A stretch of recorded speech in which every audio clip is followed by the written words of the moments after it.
And now it is my pleasure and privilege and honor to introduce Don P. from Aurora, Colorado.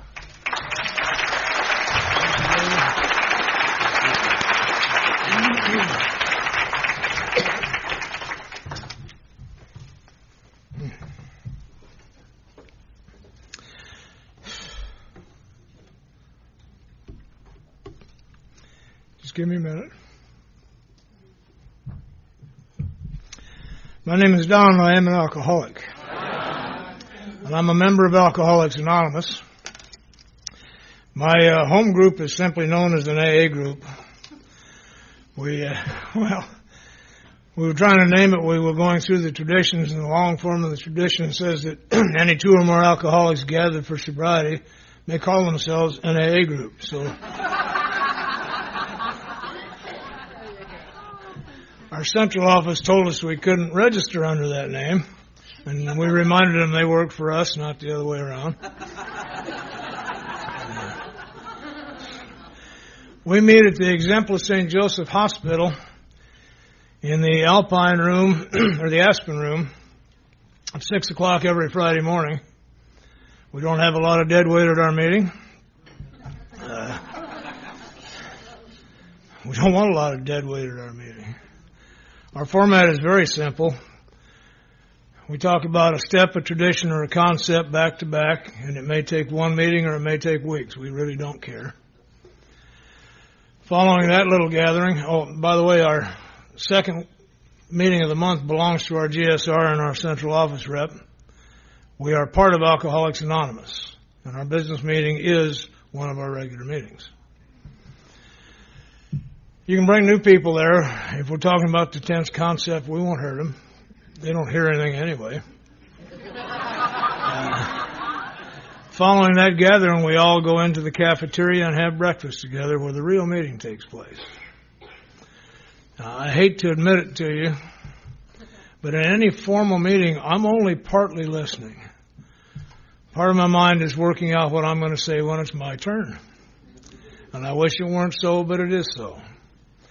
But over breakfast, we just chit-chat. We have a favorite. We've been 12-stepping for about a year and a half now. A little Mexican fellow that has been in an accident, has some brain damage and some other things, and he has to show up at the hospital regularly for therapy. Well, we know who he is. Well, all you got to do is look in his eyes and you know why he had that accident.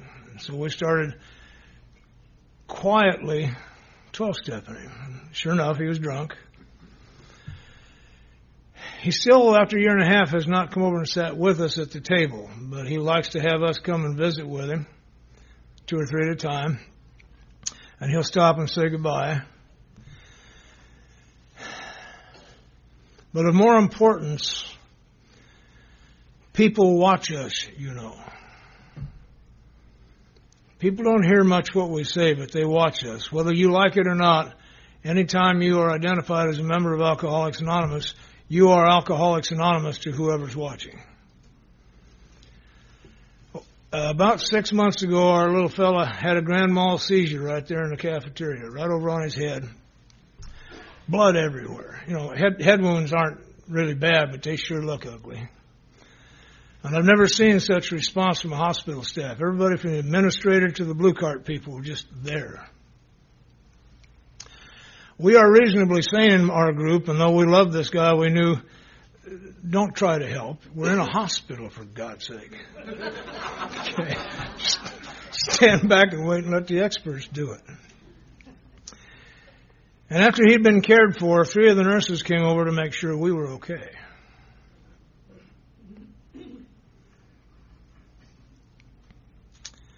They watch us, you know. The neighbors watch us.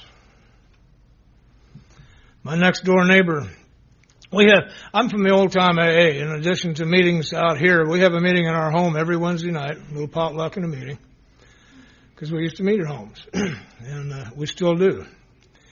And we were having a meeting one summer, good one, there were 40, 50 people showed up. The next day, my neighbor's kid came over, and he said, Mr. Pritts, you seem to know something about alcoholism.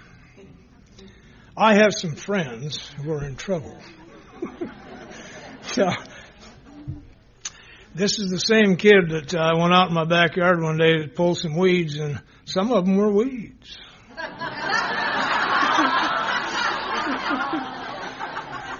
And I quit growing that stuff years ago, so I just pulled them up. We had a big black lab at the time. I just pulled them up. They're just weeds. A few days later, he approached me and said, Mr. Pritts, if I came into your yard, would your dog bite me? See, I know he's thinking, I got to replant that stuff, and I don't want it in my backyard. So I said, no, Chris, he wouldn't bite you. I think what he'd probably do is eat you and bury your bones under the apple tree. They watch us,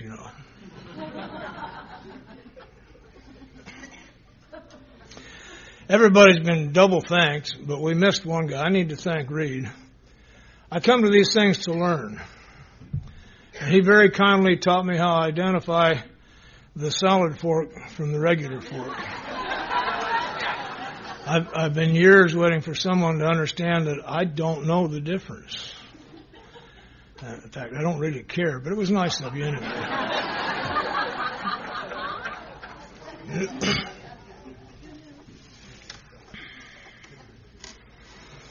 I've been profoundly moved by this weekend. If this is your first one, you have been privileged by the program. Not just the speakers, the workshops, and the speakers, and the spirit of this gathering. I have been continuously sober since December 26th of 1967, and I'm profoundly grateful for that. It's due to the power of God and because everything I was asked to do here in AA was the truth and it worked. I talk about my sobriety date because it's time we dispel a rumor that crept in and became kind of a myth in Alcoholics Anonymous. For you new folks, relapse is not a necessary part of recovery. Okay.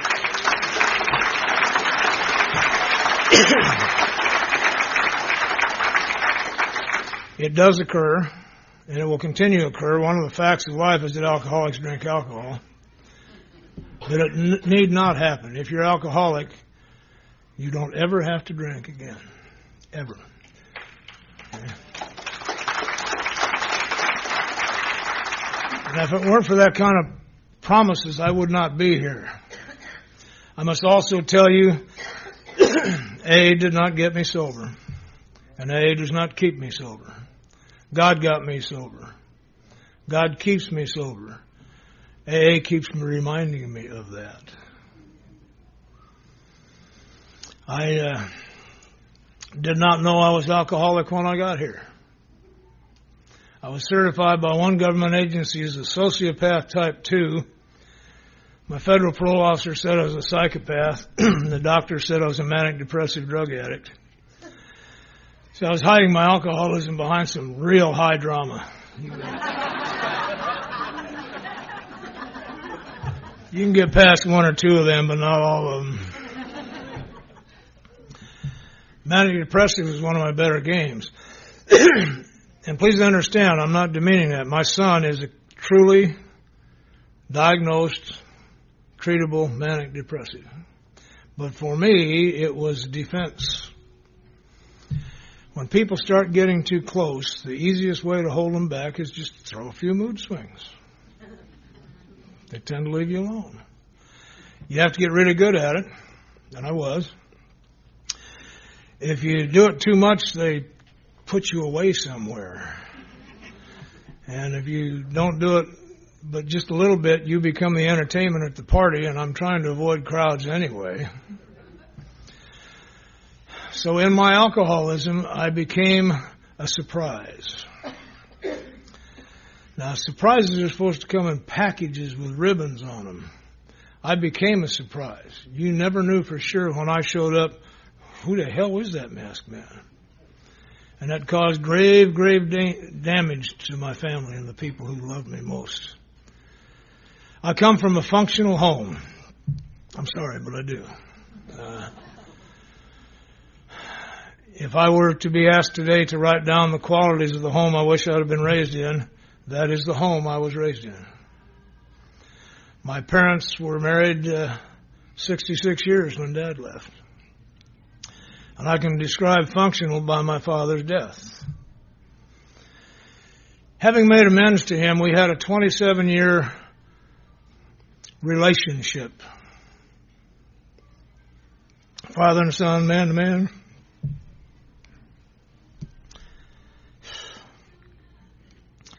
Nothing undone, nothing unsaid. So I know that about 6 months before he died, he wanted to leave this planet. He was tired. He had dry gangrene in one leg and he was losing his memory. And for my dad, that was bad news. My dad was an unmeasured genius. Truly, at the time of his death, they didn't have a test that marked where he was.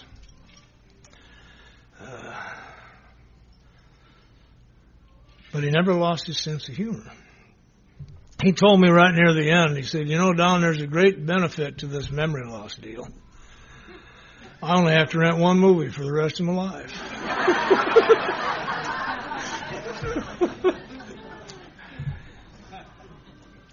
They celebrated their 66th wedding anniversary on a Saturday. On Tuesday, Dad went into a coma, and a few days later left the planet. Now, the opportunity to have rebuilt a relationship with him was brought to my attention. My function for the rest of my life, from the day I got sober, is to fit myself to be of maximum service to God and those about me. There was no grieving for my dad. It was a good death. It was done. He was ready to go, and we were all current, if you will. What it did was make me available to the nieces and the nephews and the grandchildren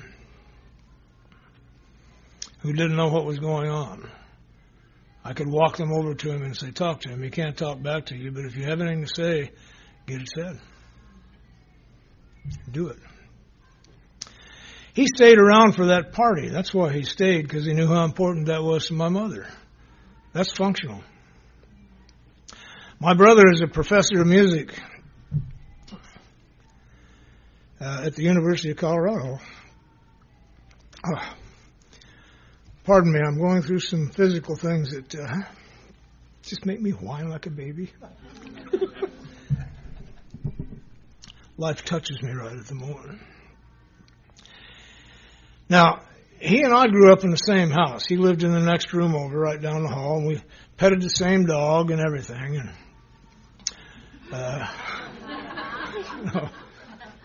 And when he was 19, he was writing music with Stan Kenton.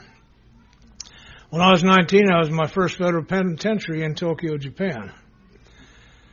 Somehow the contrast does not escape me.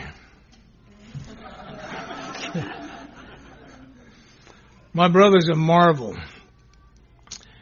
They take him to Russia and the Scandinavian countries every summer to teach. He's probably the world's foremost synthesizer musician. Quite a guy. Let me tell you what he and I have together. We made amends. It took 22 years to do it, by the way. He couldn't trust me. For 22 years, he could not trust me. So when you get around to trying to clean it up, remember the damage we do to people sometimes lasts a long, long time. And they watch us. My words mean nothing. It's my actions.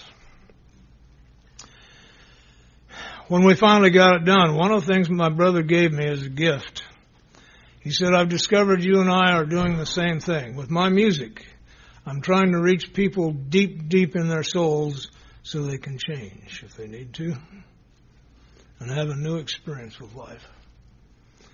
He said, I watched you. You do the same thing.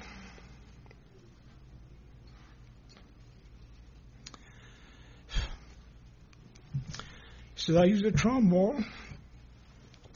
You use your mouth. You don't want to miss that. That's what sobriety is about. Sobriety is so far beyond not drinking, it just irritates the hell out of me in today's AA that we think not drinking is more important than recovery from alcoholism. tell you new people something. If you recover from alcoholism, you won't drink.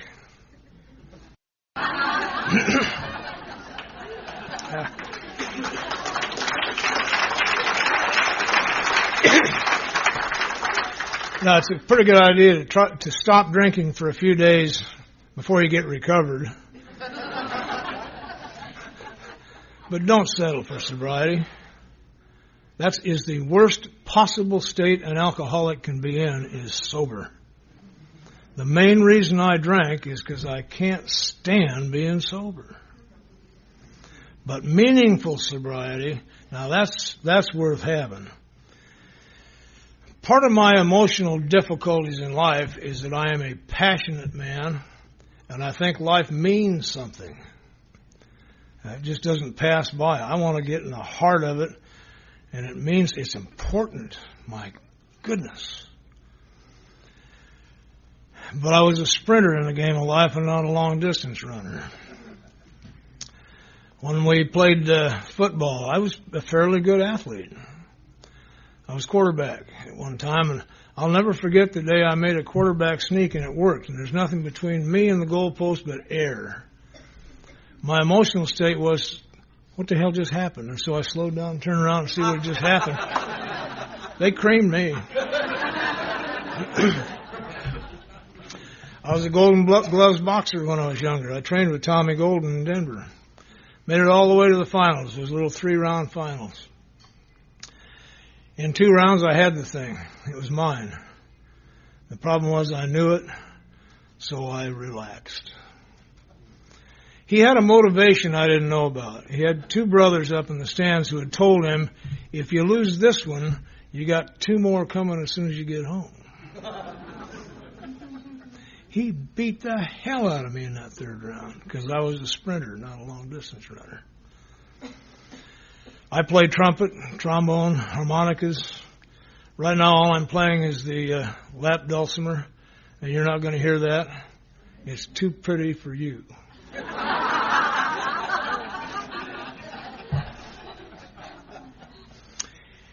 It's one of the examples of the lessons I've learned about love from my wife.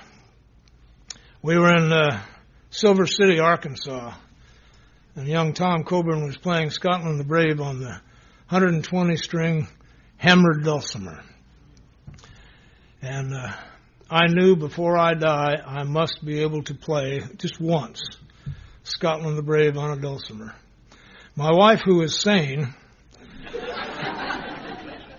knows that I will probably not get around to learning how to hit 120 strings, so she bought me a little 4-string lap dulcimer because she loves me.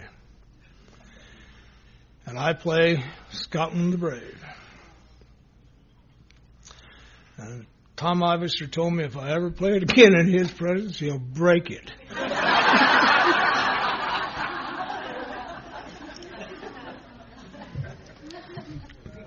I think it's pretty.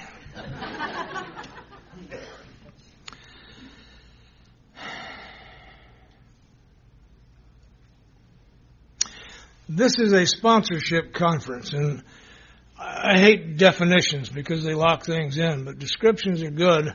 I want to do something for you new people. This is not about me. Please understand this. One person sponsors another, and they sponsor another, and the circle goes out. And as a result of that, I have a family. AA is a big family. But as in all families, there are immediate family and there's kissing cousins. And I love my kissing cousins for a little while. But I need to be around my immediate family. They are all over the world. For you new people, with those of you who are in my immediate family,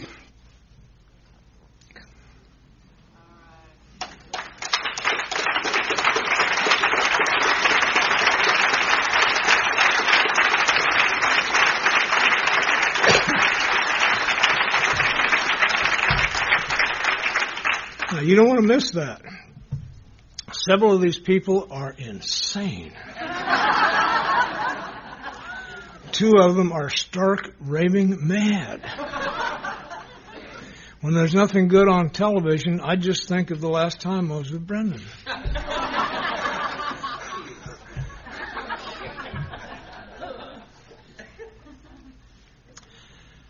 When I got here, I didn't have a name. I was 38, 984. No one would talk to me. Rightly so.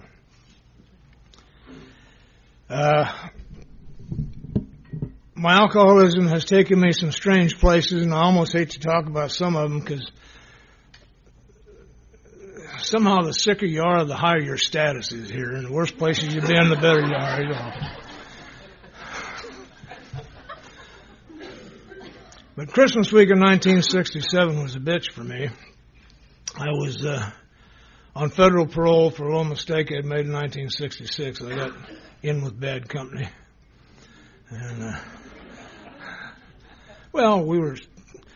my job was to smuggle marijuana from Juarez to Albuquerque.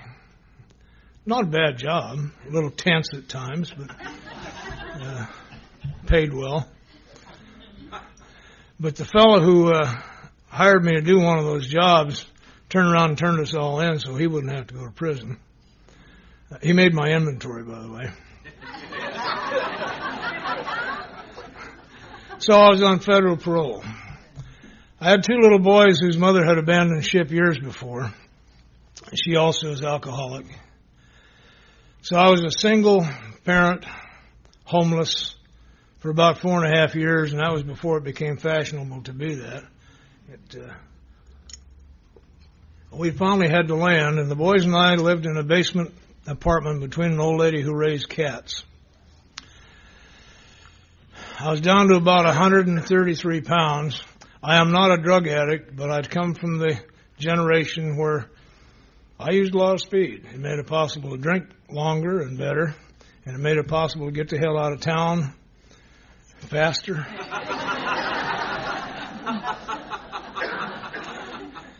And it quieted the imperious urge. So I'm going to talk a little about that, but understand, I'm not a drug addict. I had to find that out. If you think you are, please find that out. Just because you use drugs doesn't make you a drug addict, and just because you drank doesn't make you an alcoholic. You need to find out what the problem really is so you can take care of it.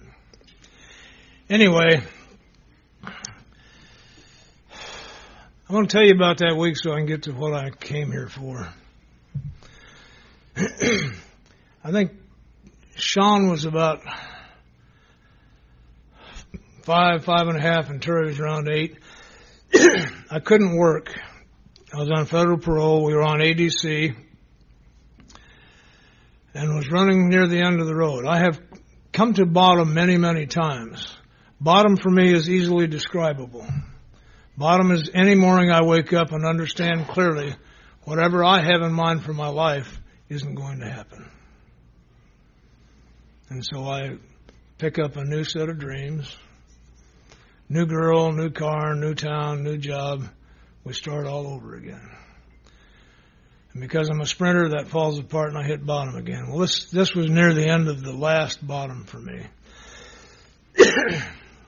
We didn't have a Christmas tree because the ADC check hadn't gotten there yet. And I was too tired to go out and steal anything. Man, was I tired. But when I get in distress, I walk. I'm a traveler. So the boys and I took a walk, and we found $1 in the snow. And with that $1, we went to the Christmas tree lot a couple blocks away and got the biggest tree on the lot for $1. Now, and I'm thinking, I've still got it.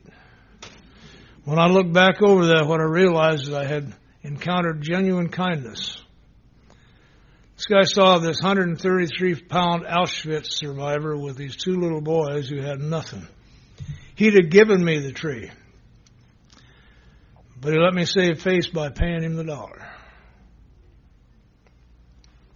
So I took it home, and I keep the memory clear because we had a 9-foot tree and a 7-foot ceiling.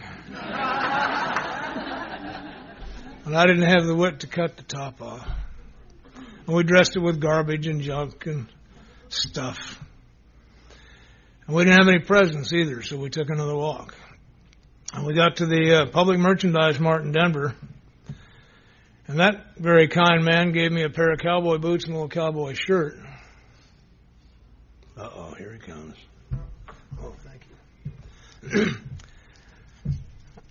I'm having some minor medical problems, and it sometimes drives me out. Thank you. Oh, that's good. That's one of yours. He saved my life more than once. So the boys each had a present. They wrapped up everything in the house for me that would fit into blue paper towel and put it under the tree. And I started dying. I'm not here today because of the truth. I'm here today because I finally ran out of lies. My lie was, we're okay. The boys and I are intact. We're a little family. We have a place to stay and food. And that was a lie. We were not an intact family. There were two little boys living with a madman. And we had nothing. We went down to my folks' house on Christmas Day. And I've told you, my family is the kind of family that no matter what you've done, you can always go home. It may smack you alongside the head, but you got a bed. My dad met us at the door and he said, Don, I'm sorry, but your mother said I can't let you in here anymore. She can't stand watching you die. And my lie was, leave me the hell alone. I'm not hurting anybody but me. And by some kind of grace, I got to see who I was really hurting. Everybody. Particularly the people I love the most. Then Dad snuck us into the basement. And my last lie died.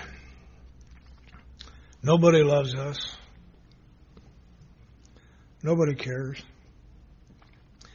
He did.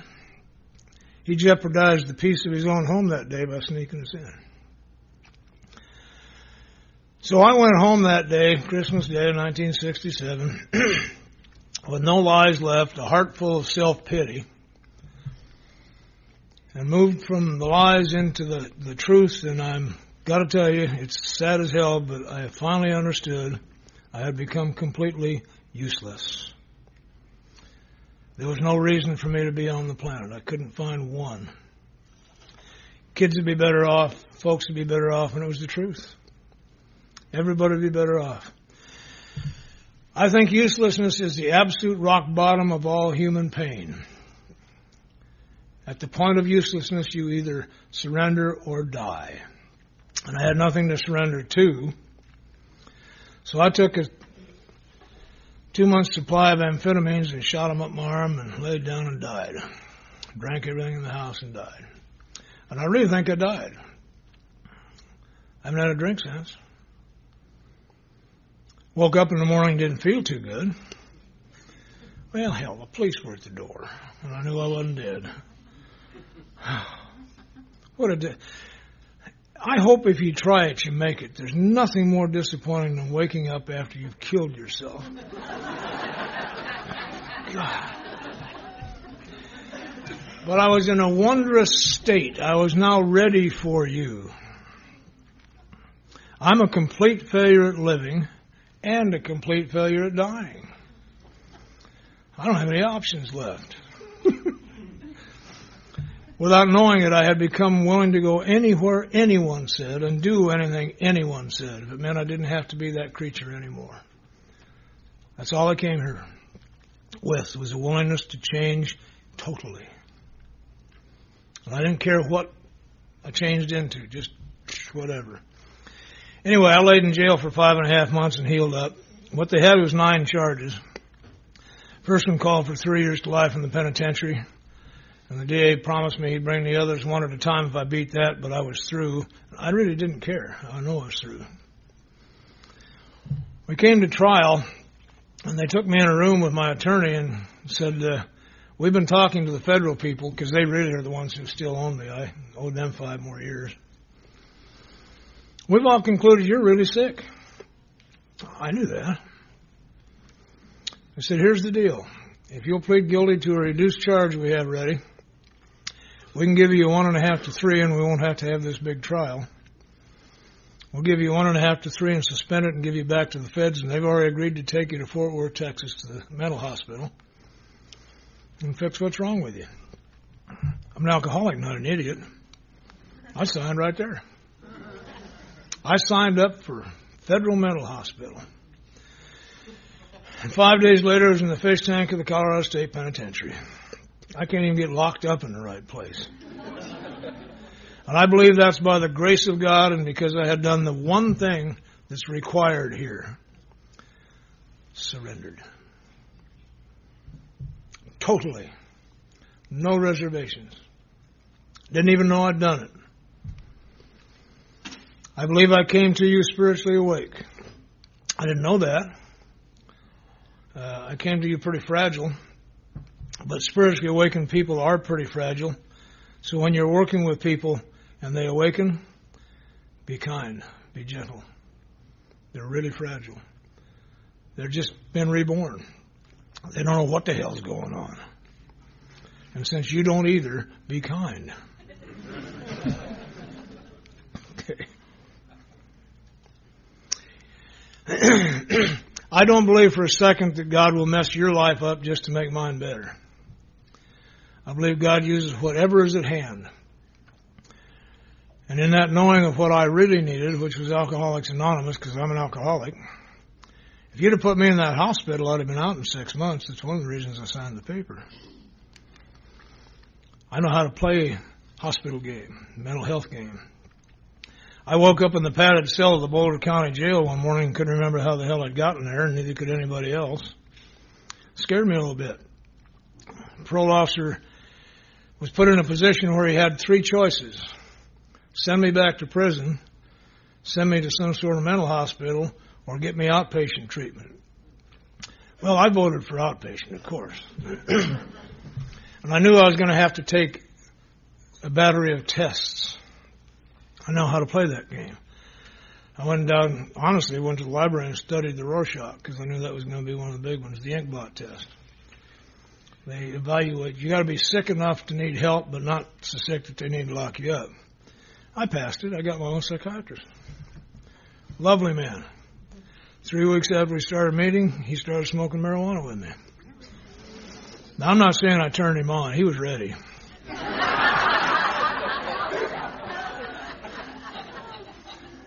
But the game is, if you can't beat them, get them to join you. Anyway, I was brought to you. In the 3rd week in the fish tank. Fish tank, for those of you who haven't been there, is a 1-month orientation where you learn how to live in your new community. They test you and thump you and bump you and find out where you're going to go to work and kind of teach you who the players are and who not to play with and what not to do. In the 3rd week, I can still hear it. The guard called out to us, you people will come down and you will listen.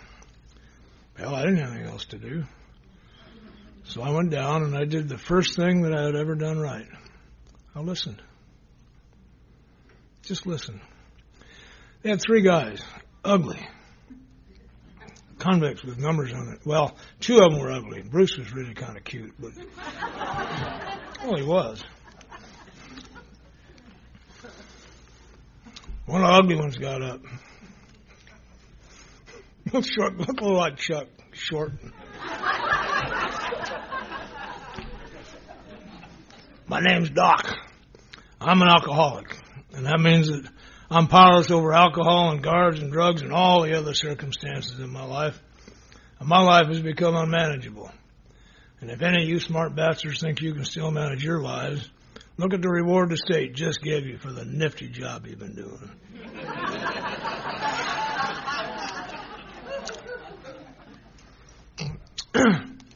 Because I was listening, I heard him. He says, your very best thinking got you to the penitentiary. You're not doing too good, are you? Well, no, that's where I am. Then he did what AA does if it's working right. He went 1 step past that. It isn't what happened, what I was like. He said, but we can show you a new way of thinking. We can show you how to learn to live a way of life that will make sense to you. And that was a new idea to me. I've been trying to live my life so it made sense to you. And my life didn't make sense to anybody. My life makes a lot of sense to me today. It still doesn't make a lot of sense to other people, but I don't care. When you start buying my groceries, you can tell me how to live. Yeah. Makes sense to my wife. We've been married 27 and a half years now. We haven't had a fight yet. That's the truth. We don't always agree. But why would I want to fight with the person I love the most? And besides, she's right most of the time anyway. Let me give you guys, I'm terrible sponsor when it comes to personal relationships because I've never figured out how to have a successful sick relationship, so I'm no good to you. But I can tell you how to have a successful marriage. How many of you have seen The Princess Bride? Okay. That's my relationship with God, and all my others are based on that. Remember, the little farm boy is completely dotty over the little girl, and she takes advantage of that. Oh, farm boy, fetch me that bucket, as you wish. Farm boy, do this, as you wish. As you wish is the relationship with God. So be careful what you pray for. If I ask, that's what God says, as you wish. I must also reciprocate. Whatever he asks, as you wish. So you want a successful marriage? Just say, as you wish. Now, my wife tells me that there are inflection differences she's been picked up over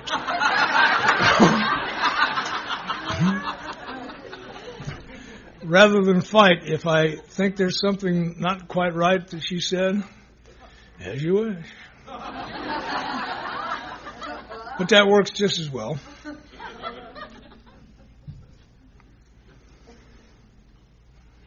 Our 12-step work is based on that, you know.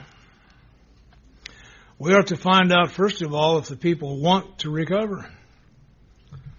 You want to quit drinking? Are you willing to go to any lengths to do so? Would you like to work with me? As you wish. If you don't want to get sober, have a good time. If you do, whatever we need to do, as you wish. If you want to stop right in the middle, as you wish. You'll be back. The best friend we of Alcoholics Anonymous have is alcohol. It brings more people to us than anything else. Good friend. Oh, yeah. Don't hate it. Somebody wants to drink? Buy them one. One. Then I got to go.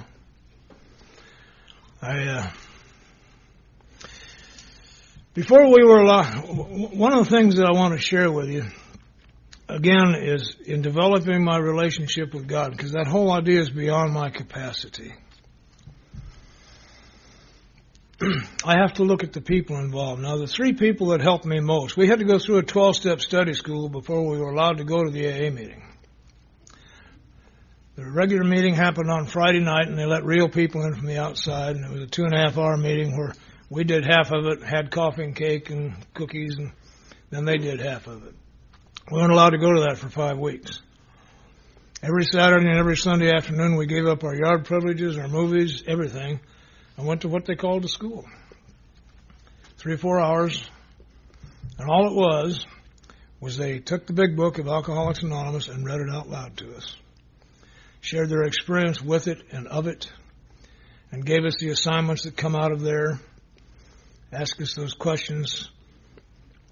First thing they said when I got in there, by the way, because Jim and I decided, let's go.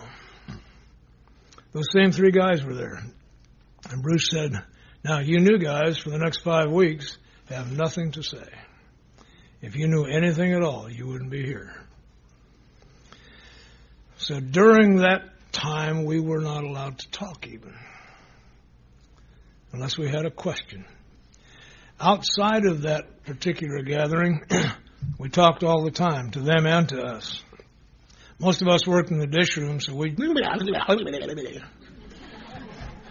And then at night, Bruce or Roy or Phil would come by, and visit with us. Now, my AA experience is a little different at the beginning. I couldn't call my sponsor when I needed him. He didn't have a phone, neither did I.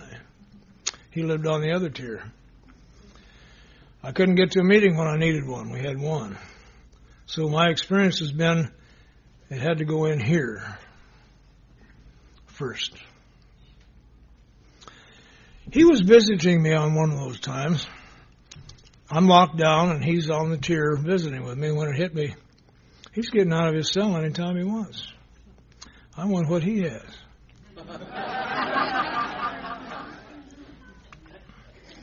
This is a man doing a natural life sentence for a double murder he committed one day in an alcoholic outrage in a stick-up. And he was free. That's what I wanted, to be free. And one of our first prayers is, relieve me of bondage of self. Set me free from the bondage of self. Clint, you have a good trip. Taught the boy everything he knows.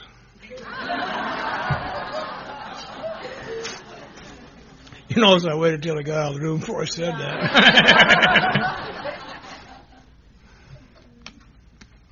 And they showed us precisely what they had. They could describe it, and they could tell us precisely how they got it. And all I had to do was what they did. I learned about alcoholism. I was in my first federal penitentiary at 19 because of alcoholism, not because of gangsterism. When I drink alcohol, I get lost and I can't find my way home. That happened to you? And when you're in the Navy, that's a felony. And I was. I'd get a 24-hour liberty and be back in 26 or 28. Get a captain's mast and we'd go to sea, and that's all there was to that. The last time I did that, I had a 24-hour liberty in Long Beach, California, and 23 days later, when I got back to the ship, it was gone. It was going to a war zone, and I was in deep, deep trouble. And in the doctor's opinion in the book Alcoholics Anonymous, he talks about working with men who had a business deal or a personal deal that would be settled favorably to them on a certain date. But they took a drink a day or so before and they missed their appointment. And I began to see, oh yeah, I took a drink in Long Beach. It's the first time I'd ever linked these consequences with a drink. See, these consequences do not define alcoholism. That drink does. I got to sponsor a psychiatrist once. I loved that. He was smarter than anybody. He was the founding psychiatrist of one of the finest alcohol and drug treatment programs in the world. He just couldn't stay sober. And I like working with new people because you teach me effective prayer. Oh, God. Oh, God. What am I going to say to this one? And I'm reading the doctor's opinion to him because I understand, as smart as he is, the main problem most alcoholics have is they can't read. They either read above the line or below the line. They just can't seem to get the line. Or they interpret what they read. I know, I do that. I don't know how many hours I've spent in AA meetings deciding what they really mean by that. Words like immediately. Well, it means immediately. That's what it means. But we'll discuss it. York Street Midnight Meeting, over and over and over again, we talked about any lengths. What does any lengths mean? We talk about that. It means any lengths.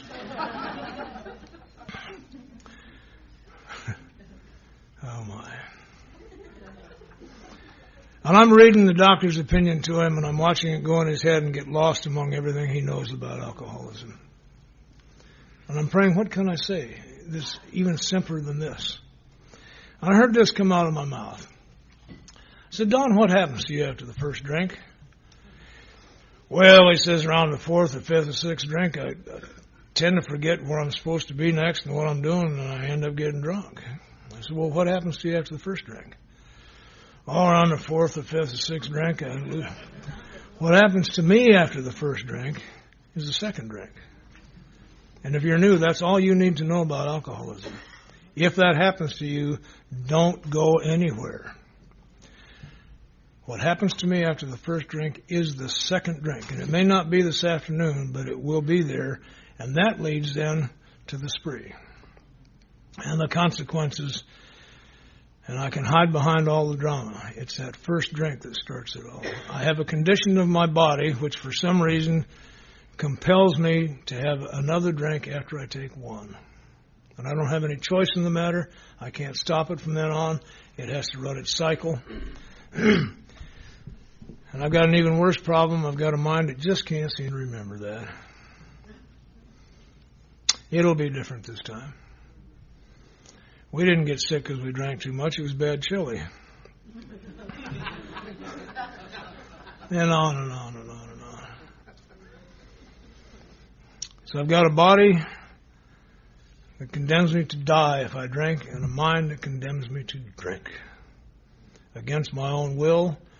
I can give you 100 reasons why I drank, and every one of them is valid, but the main reason I drank was no reason at all. No reason at all. And that problem rests in my mind, and I can't solve the problem with the problem. Thank God mine was destroyed when I got here. After I learned about alcoholism, Bruce said, now, we're going to assume that you went insane about 2 seconds after birth. So that we don't have to track anything. Fine with me. He said, we don't even think the truth's going to work for you. You take the truth into your head and your ego catches it and says something like, I can use that later. And so by the time I do use it, it's not the truth anymore. It's my warped version of it. And he said, we suggest you forget everything you think you know about anything, particularly about God. And I rebelled. I said, come on, surely I've learned some truth. He said, it's doubtful, but it is possible. And granting that it is possible, here's the deal. Anything that's really true will still be true when we're all through. And the rest of it's garbage. Just drop it. And by some form of grace, I was able to do that. To this day, if I'm doing battle with you, please understand it's my opinion, which means it's automatically warped. Even if it's the truth, it's warped. If I have to convince you of something, I'm in trouble. Because I will not listen to you. And if I don't listen to you, I won't know what you need. And as a sponsor, I need to know what you need, not what I think you need. So when we both get lost, neither one of us know, we just open the big book and read it out loud. And suddenly we find out what we need. I came to believe in the power of God, and I came to believe that this could work for me by watching 3 absolute total failures who had been changed. Bruce was a killer who couldn't kill anymore. Couldn't. He was a different person. The guy telling me the story could not have committed the act he was telling me about. And I asked him about it. He said, that's right, I've been changed. God changed me. Roy Nichols, God love him, he was a stick-up man. Not a very good one, obviously, but a stick-up man. And he didn't do it for the money. Roy liked going to supermarkets and going from station to station to station. He liked the adrenaline rush he got, knowing every second you're there, you're closer to getting busted. What he really liked was the look on your face when he put a gun to your head and took your stuff. I heard that. I smuggled a load of marijuana across the border one time. I'm trying to get my life back together at my dad's house when Albert called me from Albuquerque and said, we got a problem. I got these 2 little kids trying to get my life back together. Albert says, we got a load as far as Juarez and our driver got arrested and we need a driver. You want the job? Well, I drive. I'm trying to get my life back in order. So I said, of course. Did the deal. And I didn't do it for money. I did it for prestige. I was the only one in the United States they could think of to call to go into old Mexico.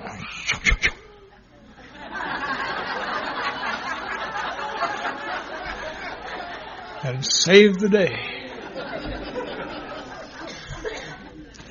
You think your ego won't get you in trouble? Man. So, that put me in a federal penitentiary because Albert's a snake. Bit me.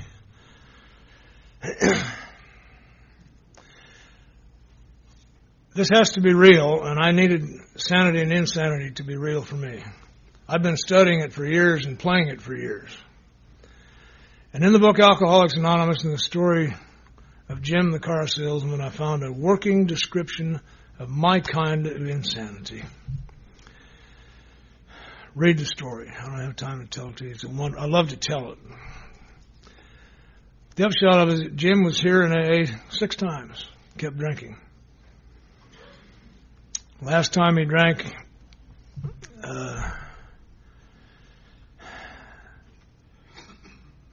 nearly killed him.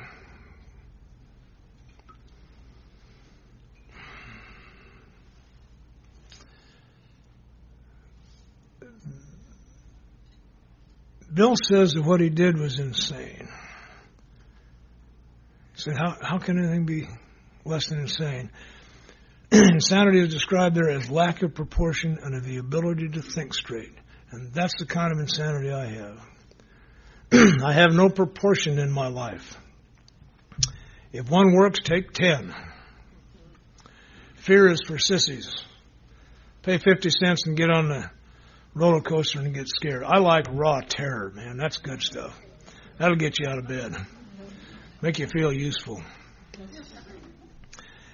I don't know much about anger. I know about calm and I know about killer rage. And I go from one to the other just like that. Okay. Over really important stuff. Like getting cut off on the freeway or dinner wasn't hot. Break something. Yeah. No proportion. And I can't think straight. I do not see what this action will cause later. I'm warped. I'm rubber-minded. I'm self-centered. It's all about me. How can I think straight?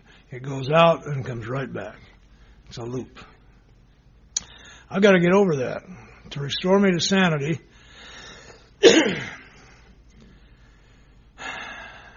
was important. Now, these 3 guys, please understand, the reason I was listening to them is they took me as I was where I was. No name, living in a cage, which was appropriate, and they accepted me as I was where I was. I didn't have to clean up for them. And they kept talking about this God. And I got thinking one day, my experience was, if they can take me as I am, as flawed as they are, maybe this God that they're talking about can too. And it opened that door. We got to the 3rd step and I had a real dilemma. I have never been afraid of the unknown. I love the unknown. It's where all the action is. Okay? I get bored with the regular stuff. What I'm afraid of is always what I think is going to happen. I create it up in here. I've got a manufacturing plant for high-grade fear. Well, we came to the 3rd step, and I had one left. I'd been able to forget everything, but I had one left. I was afraid if I really turned my life and will over to the care of God completely, that He'd put me on the corner of Colfax and Broadway handing out Watchtower magazines and asking strangers, have you been saved, brother? I've got this palatial suite in cell B49 right in the Colorado State Penitentiary, and I just couldn't see me lowering myself to that. Lack of proportion and the ability to think straight. See, I had a model for that. When I was in high school in Denver, on the corner of Colfax and Broadway was a fellow we called the Brown Man. Lovely man. Brown suit, brown shoes, brown tie, brown shirt, brown hat, brown attitude. And as people would walk by, he'd hand them a Watchtower and ask them, have you been saved, brother? And we used to drive by and make fun of him. And that's what I was afraid of. That if I turned my life over to God and did God's work, He'd make fun of me, and I'd rather die than feel like a fool. And I had a very wise sponsor. He said, oh, well, let's talk about that. Now, for you new folks, please understand, let's talk about that does not mean let us talk about anything. It means if you'll be quiet for a minute, we'll see if we can drill through that hard head of yours. Truth without love is cruelty. And confrontation without a real answer is brutality. But he loved me, and he had a real answer. So he said, Don, do you suppose that the guy that's handing out watchtowers down there today had breakfast where he wanted to? And I said, well, yeah. He said, well, you didn't. Oh. Do you suppose that fellow who's making a fool of himself asking strangers if they've been saved is wearing the clothes that he picked out to do it in? I said, well, yeah, probably. He says, you're not. Do you suppose that when he's all through humiliating himself today, that he gets to go home? And he had me.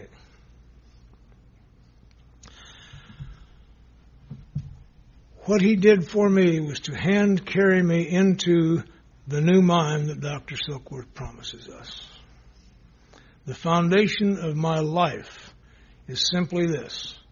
Anything at all that God has in mind for me is better than anything at all that I will ever have in mind for me, period. And I do live that way.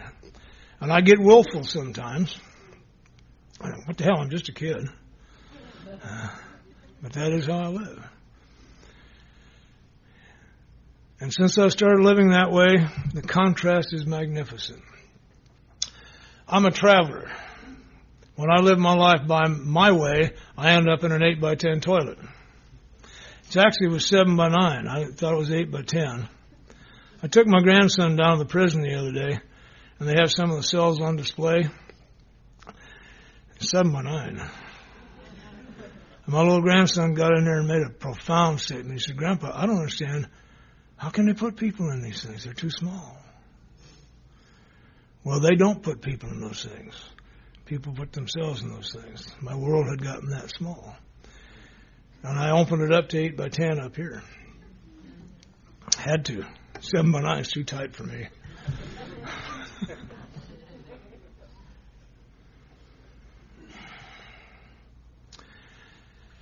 I'm a traveler.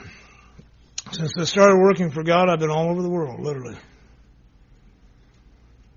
U.S., Canada, Russia, Japan, Puerto Rico, all over. Where the hell am I today? See, if I'd have only gone the places I'd have thought of, I'd have missed all the great places. I couldn't have a lasting relationship with anyone. And when Jackie begged me to marry her, I said, as you wish. Well, she didn't hear her.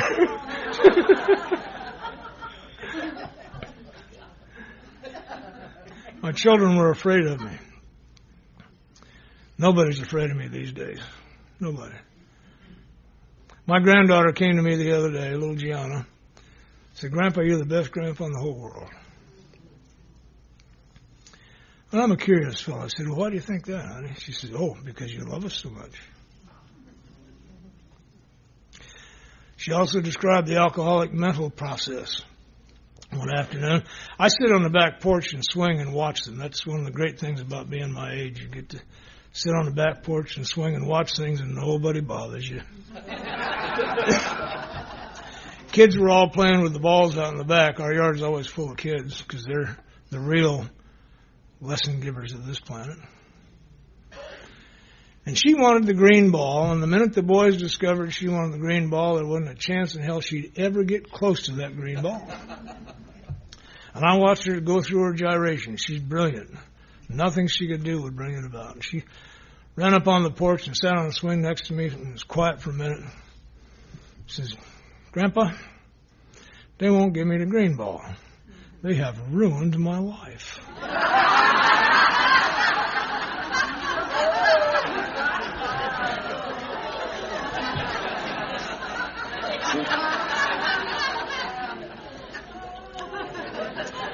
That's the kind of insanity I suffer from. She said to me a while back, Grandpa, how come it is that you know everything? Because I understand the grandpa role. I do. I'm selective in what I show you. But what I said to her is, honey, it's simple. I've lived a long time and I pay attention. And this is about paying attention. Recovery is about paying attention to what's going on about me and what's going on within me. We're promised in the big book, not only will I be able to utilize my past, I will see how my experience can help others if I'm paying attention.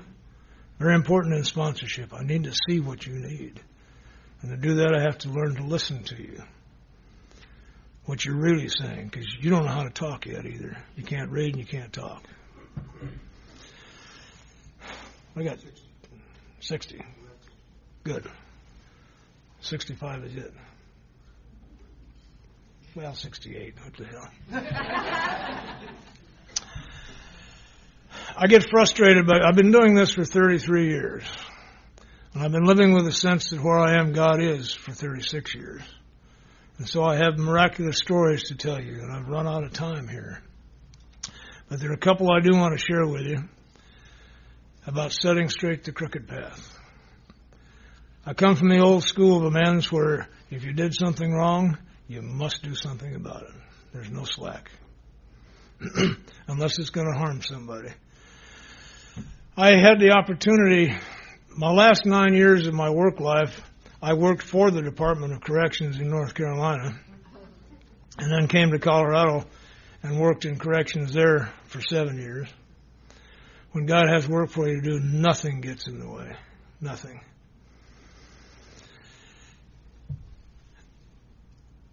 When I was about 3 years sober, I'm still on federal parole, and my memories began to come back. They will do that, new people.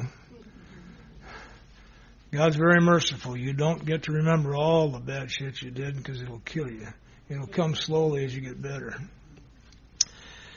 And one of my memories came back in the December before I got hit in Cheyenne, Wyoming. I had used a bad check to pick up a prescription I had written myself. So I can write as good as any doctor. So we could get out of town. Okay.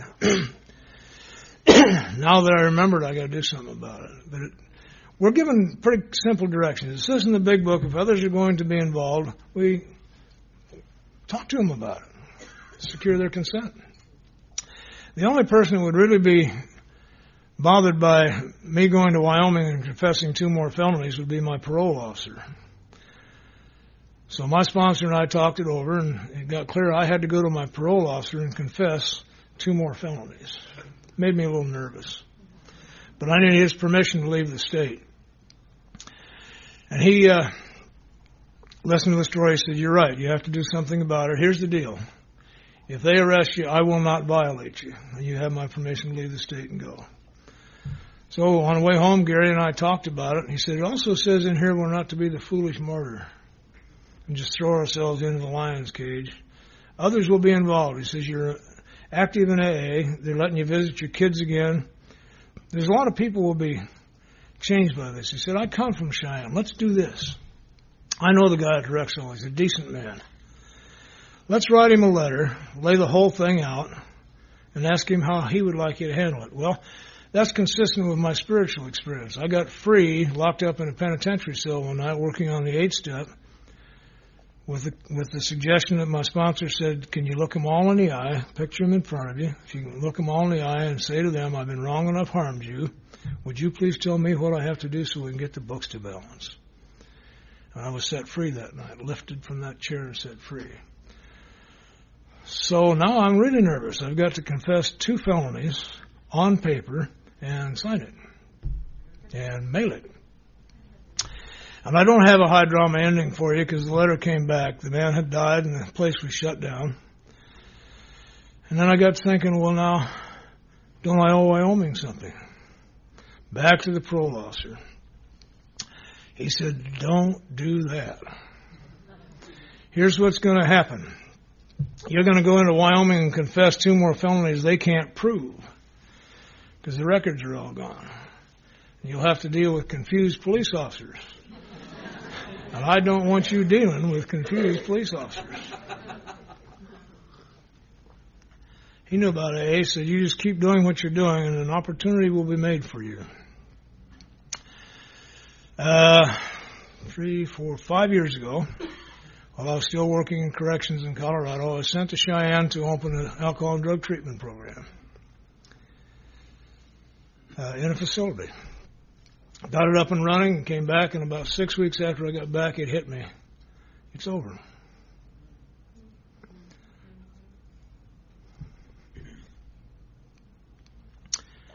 I'm clean. An opportunity will be made the minute you get willing. It may not happen today, but an opportunity will be made. It took 22 years to make amends with my brother. Because he's a decent man, a stand-up guy. And he had watched me betray our dreams, all the promises, break the family's heart. It's a long time before he could really trust me again. And when I was in North Carolina, one of the ways I make amends to my mother is I go see her on a regular basis. She said, honey, all I've ever wanted for you is that you be happy, so I go by happy all the time.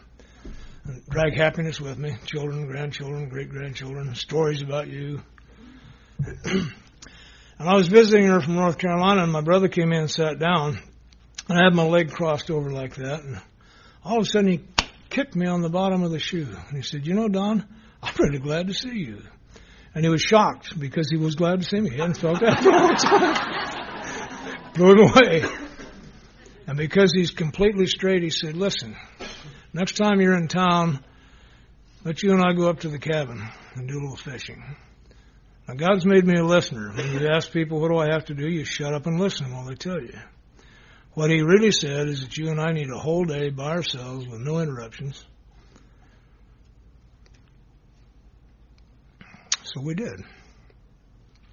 Didn't do a whole lot of fishing, played a little cribbage, but we talked. And we got it all shook out. And my brother said to me, now there's one last thing you need to know. He said, I'm 58 years old now, and I believe I've been able to make a decent contribution to life. Now you don't just tell anybody that. That's your soul. It only goes to people you really, really care about, you really love deeply. My heart soared. We're back. My brother and I are buddies again. But the great thing he did for me that day, he not only gave me that gift, he gave me the gift I'd looked for years. To tell you how I feel about you. So you didn't get me sober, but I was brought to you to learn about love and service and how to be part of a family. I've used the story of the statue of David and Michelangelo and the anvil in the lake and all that, and they were all insufficient. Well, from my brother to you, here it is. I'm 70 now.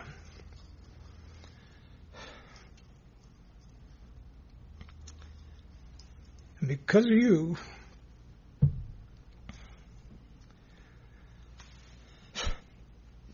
I've been able to make a decent contribution. That's very important. We're all on notice. One day at a time doesn't mean just live one day at a time. That's all we got.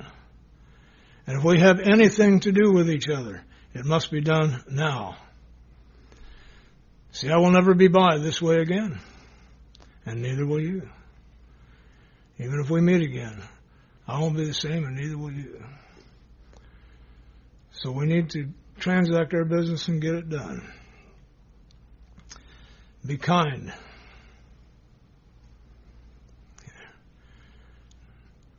Nothing works better than kindness. The people coming to us are badly wounded.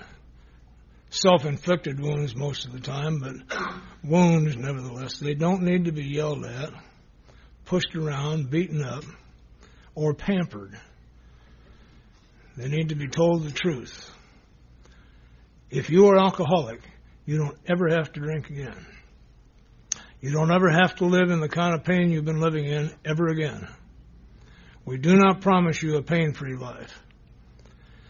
But The pain of active alcoholism need never be yours. And the pain of active alcoholism is that I'm different and I don't belong here. Well, if you're alcoholic, you belong here. You're sicker than hell, and so are we. And we're all going to get well together. And I love you very much. Thank you.